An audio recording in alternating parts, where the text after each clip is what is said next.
नमस्कार बंधुरा सकलके स्वागत। आज तुम्हारे सकलेर साथे एक मिनी ब्लग शेयर करछि।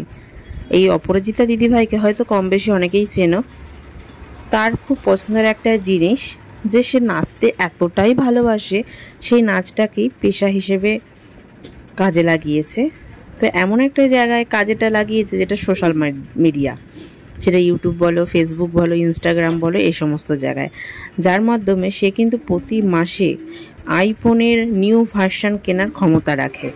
তো বুঝতেই পারছো কম বেশি আমি আর বললাম না কত টাকা ইনকাম করে মাসে। আর এই হলো ছোট্ট পুচকু মেয়ে, আর পেছনে দাঁড়িয়ে রয়েছে স্বামী, আর মধ্যে আছে আমাদের সেই অপরাজিতা দিদিভাই। তার বাড়ি তো ওয়েস্ট বেঙ্গলেই। আর তার কিন্তু ব্যাকগ্রাউন্ড যে কত মানে অতটাও ভালো না, মানে খুব গরিব ঘরের একটি মেয়ে।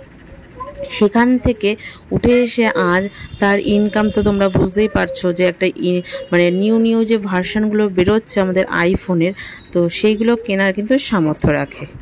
তো সত্যি কথা ভীষণ ভালো। আর যে জিনিসটাকে ভালোবাসে সেই জিনিসটাকে পেশা হিসেবে নিয়েছে, আর সেটার জন্য তার 6 মিলিয়ন সামথিং কিছু বেশি সাবস্ক্রাইবার হয়ে গেছে। আর ভালো কিন্তু একটা ইনকামও করে। আর তারপরে ভিউ ডিউরেশন যেটা হয় সেটাও খুবই হাই র্যাঙ্ক। তো এটাই বলার যে কিছু ভিডিও যে ভালো লাগে না সেটাও বলবো এই ভিডিওর মাধ্যমে। ছোট ভিডিওটা করছি কিন্তু এটাও বলা অবশ্যই উচিত যে কিছু ভিডিও আছে সেগুলো আমার পছন্দ হয় না।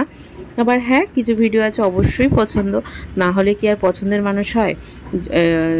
মানে পছন্দর সাথে অপছন্দ অবশ্যই আছে। অপছন্দ এটাই কিছু ভিডিওতে দেখা যায় যে এমনভাবে নাচ করে, সেটা সত্যি কথা সকলের মধ্যে একটা বাচ্চা কাচ্চা বা আমাদের গুরুজনের সাথে দেখা কিন্তু একদম ভালো লাগে না। আমি আমার ওপিনিয়নটা শেয়ার করছি, আর কিচ্ছু না।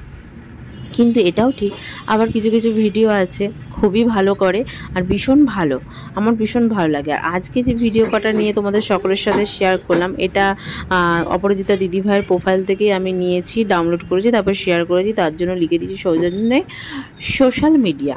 তো এটা আমার কাছে নেই অবশ্যই, আর আমি জানি না ওনার সাথে কোনোদিন দেখা হবে কি হবে না। আর তার ফিগারটাও খুবই ভালো, কারণ কি সে এককালে নাকি খুবই মোটা ছিল। ওনার হাজব্যান্ডই বলেছে যে খুব মোটা ছিল, শুধু খেত ঘুমোতো এই করতো।